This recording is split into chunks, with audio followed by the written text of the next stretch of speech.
This is a jalapeno pepper, and this is a Serrano pepper. Now, to the casual observer, these might not look all that different, but trust me, they're really different. Well, by the end of this video, you will know what those differences are, along with their similarities, and which one to use next time you're cooking something spicy.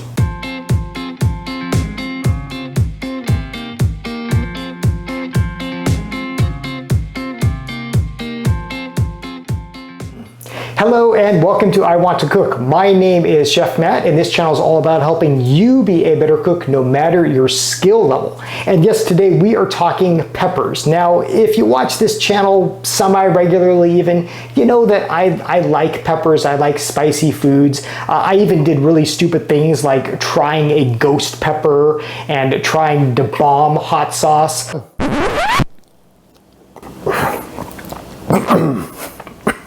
That's hot.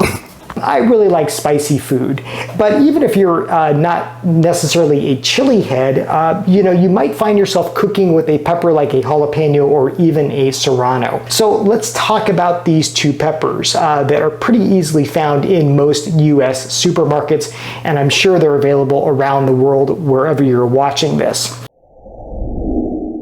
Both of these peppers are green, at least when they are not super ripe. Both of these peppers, the majority that you'll find in supermarkets, at least here in the US, will be green. Now, both of these will actually turn red once they get more ripened, but for the most part, you're probably going to see them green. I think they're just easier to harvest that way. And they've also got a similar shape. They both have kind of this cylinder situation. They're both kind of long, and they're both about the same length and size. Both of these are about 4 inches, but of course those will vary from pepper to pepper. Another similarity, as I mentioned, is they're pretty easy to find. Now I live in Southern California, and we have a cornucopia of peppers at just about any supermarket, and especially if you go to like a Latin or Mexican market, they're everywhere. But I think these are pretty easy to find regardless of where you live. Let me know, are they easy to find where you live? I know that I can walk into any market and find a jalapeno, and most markets will carry a Serrano as well. They're also about the same price. For the most part, these are pretty similar in price, and like most peppers, they're going to be inexpensive, and a really inexpensive way to add some serious pop to whatever you're cooking. Now, another similarity is that both of these can be used raw. You can chop them up, you can use them in a recipe. I made a pico de gallo recipe not that long ago where I used a jalapeno, and I'll link to that below.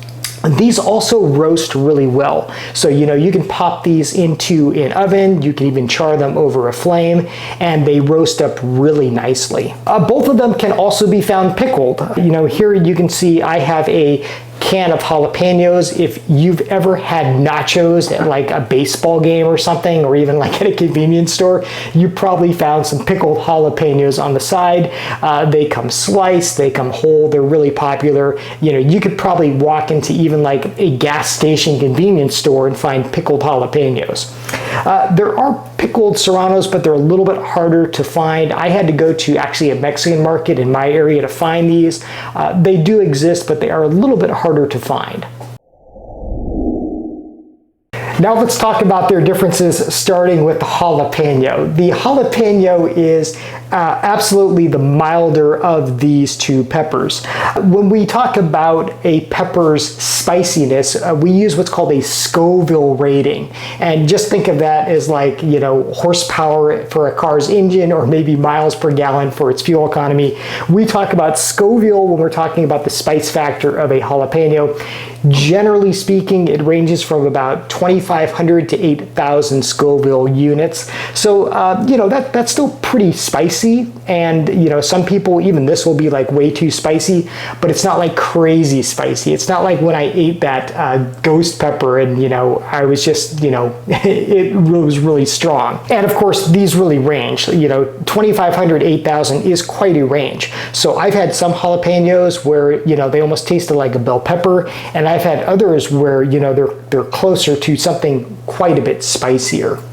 Now, another difference between a jalapeno and a serrano I want to show you here is that a jalapeno is quite plump. You know, you can kind of see how plump this is compared to the serrano. So this is what the majority of jalapenos are going to look like. They're kind of shapely, we'll call them. That makes them actually really easy to cook with. You know, of course you can slice them up any way you want, but because they are a little more plump, a little wider, you can do things like you can stuff them with cheese.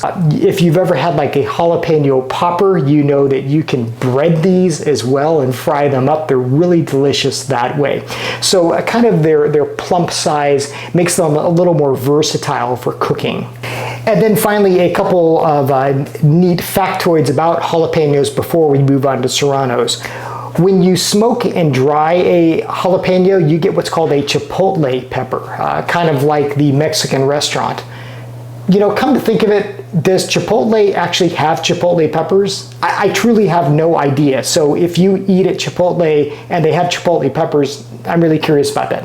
But anyways, when you smoke and dry a jalapeno, you get what's called a chipotle pepper. And most often you will find them in a can with this delicious, super spicy sauce called adobo sauce. It's absolutely delicious. I really love it. And that's just another form of a jalapeno. One other fact, jalapeno, according to the internets, was the first pepper to go into space, and that was in 1982. So I guess the astronauts were eating tacos maybe, and they had a jalapeno with it. Okay, now let's talk serrano. These guys, first of all, these are quite a bit hotter than the jalapeno. So on the Scoville level, these range from about 8,000 to 22,000. Again, a really wide range, but serranos in general are notably hotter than a jalapeno pepper. So if you like the idea of a jalapeno, you kind of like its fresh, you know, crisp taste, but you want something even hotter, then try a serrano. I think you'll really like that because it brings a lot of those kind of that same fresh vibrancy, but it's definitely hotter. And as you can see, a serrano is also quite a bit thinner than a jalapeno. So here's our serrano, and here is our jalapeno. And as you can see, that serrano is, you know, quite a bit thinner compared to this more plump jalapeno. Now, as I mentioned earlier, you can find serranos pickled, but they are a little bit harder to find than a jalapeno. Even harder to find, but I have found it occasionally, is a canned blistered serrano, and that's called, forgive me if I butcher the pronunciation, but a toreado, and they are absolutely delicious. It's basically a charred serrano that's then been canned, and it is so good. It's got this nice smoky flavor. They're really delicious. Now, another difference of serranos compared to jalapenos is that these can be substituted for other peppers in a recipe, particularly Thai peppers. So for example, if you are making a Thai dish, let's say pad Thai, and it calls for a Thai pepper, and you can't find that at your local supermarket, grab a serrano. It makes a nice substitute. You know, finally, I think you can think of serranos as something of a gateway to even spicier peppers. That happened to me personally. I've always kind of liked spicy food, even from when I was a little kid, but it was many years ago when I started eating serranos that actually led me to even spicier peppers, like habaneros and the ghost pepper, and I really enjoy it. So, you know, if you kind of like peppers and you kind of like the idea of spicy, you know, maybe start with a jalapeno, go with a serrano, and just see where that leads you. Now, before I wrap up, I did want to give you a couple tips on working with these peppers or other peppers that are on the spicier end.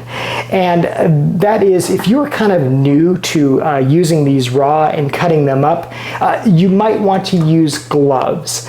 Because trust me, no matter how many times you wash your hands and you wash your fingers, after cutting up raw spicy peppers, those oils and those chemicals, they remain on your fingers for, well, hours.